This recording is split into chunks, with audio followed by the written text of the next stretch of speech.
Happy Juneteenth, everyone. Happy Juneteenth! Hey.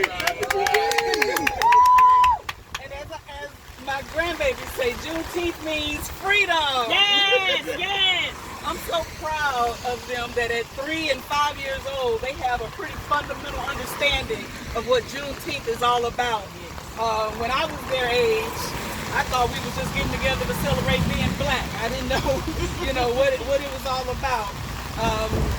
Growing up in Hattiesburg, Juneteenth was as much a part of our annual celebration as the 4th of July, as Christmas, but it was the only time when we gathered at Vernon Dahmer Park.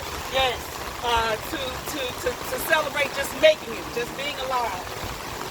And it wasn't until later on in my elementary school years that I was able to even find out more about what Juneteenth was about, thanks to my mother, Hartfield, who enrolled in USM. And she was able to, when she was in class, she was able to let the library babysit us. So I was introduced to the whole world of research, in the library. And that's when I found out not only more about Juneteenth and other Black history events, but more about Vernon Dahmer himself. Yes, yes. That he was a successful Black man from Kelly Settlement, yes, that was willing to die because he believed that much in voting and getting as many Black people to vote as possible. And that's exactly what he did. And he was assassinated for it. Recently, I revisited the life of Vernon Dahmer. I wanted to find out what made him so convicted in his beliefs. He was 11 years old when John Hartfield was hunted, lynched, shot, burned, and dismembered. I don't know how aware young Vernon was of everything that was happening, but if he knew of a little bit of it, I'm sure that it left an indelible impression on him and shaped the man that he became. And of course, he's not the only one. MLK and others, they themselves also witnessed and experienced the atrocities and indignities of racial violence.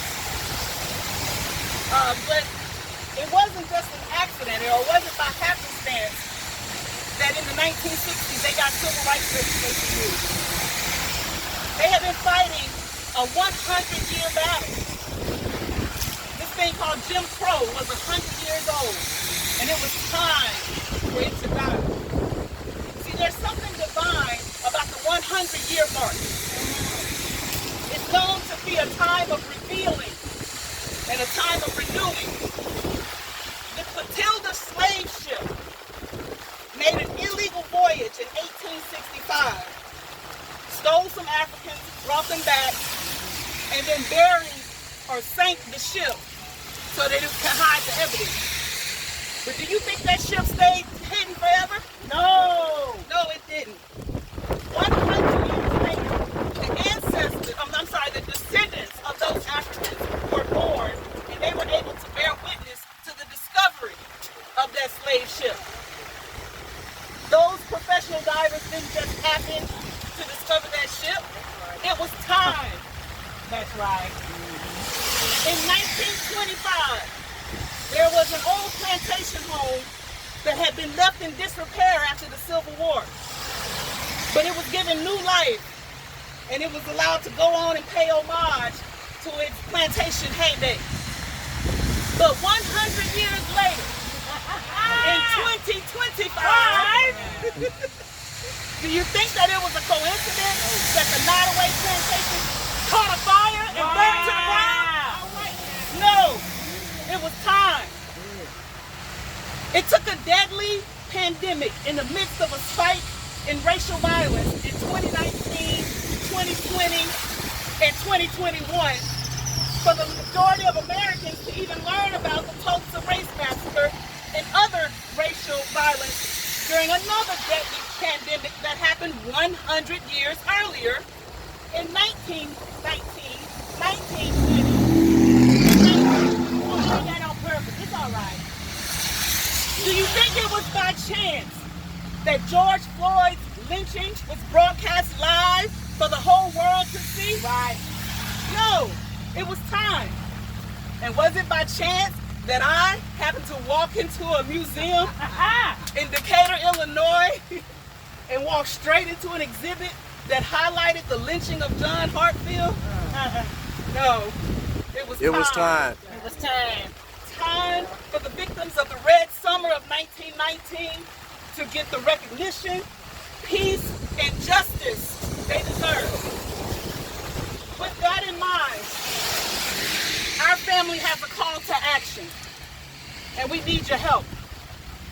We will be seeking a formal apology from the local, state, and federal government. All right, man. Because I learned that in 1918, 1 year before Uncle John was lynched, there was legislation being considered called the Dyer Anti-Lynching Bill. It was named after Representative Leonidas Dyer from St. Louis, Missouri, Which you just visited. which I just visited, and also which is where Uncle John first went when he Yes. left Mississippi. Yes. St. Louis yes. and East St. Louis. Yes. So there was a representative from there back in 1918 that recognized at that time all of the racial violence that was in the lynchings that was happening. And so he came up with a bill. And it was going to not only hold the individuals and the mob accountable, but it was going to hold the counties accountable for not protecting the citizens from mob violence. Well, the bill passed in the House, Wow. but it was filibustered to death in the Senate. And it was never passed. So we need to revisit that type of legislation and maybe add a John Hartfield provision to the new Emmett Till anti-lynching bill. Yes, yes. Because that will, at that point still, at that time, hold municipalities and counties accountable. We also want access to the remains in a proper burial site. Hopefully next to his younger brother, our grandfather, George Hartfield. We understand there are probably no more physical remains left. But we just want whatever remains of him to be prominently displayed in museums like the African American Cultural and Genealogical Society of Illinois and the Laurel Jones County Black History Museum. Yeah. Thank you guys so much. We need more funding for museums like that. We also want to establish the John Hartfield Foundation because in the 21st century, Black people are still being lynched with no accountability. In Mississippi alone, there are many cases of suspected lynchings that are ruled suicide. And we must continue to say their names because 100 years from now, we want their descendants to know that we never stopped fighting for them. Yes. That as a community, we will always lift them up and fight.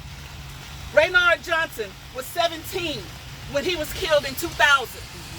Nick Naylor was 23 in 2003. Ray Deal was 55 in 2004. Billy Joe Johnson was 17 in 2008. Frederick Carter was 26 in 2010. Craig Anderson was 49 in 2011. Otis Boyd was 54 in 2015. DeAndre Hopkins was 35 in 2019. Mississippi, America, Yes. it is time for accountability and healing. And this is not just a call of action for Black people. White people, oh white people, I have a special message for you. What's happening to us is happening to you too. Yes. You're learning about some things you never knew. And even though you don't want certain things to be true, what bothers you the most is how old news is new news, but only to the few. Yes. You don't have to put your foot in my shoe to get a clue. You can draw the same horrific pictures in your head that I drew. Your ancestors are stirring too. They want to be free but from a different point of view. Yeah. See, they are the ones that were stewing in complacency and hate like it was a pot of stew. Indoctrinated to believe that they were superior just because of their hue. So help us get rid of this evil to restitute. And I promise, the one who will be freed the most will be you. Justice for John Hartfield. All right. All right. Justice. Yes. Yeah. Let's give her a hand clap. Yes. Yeah.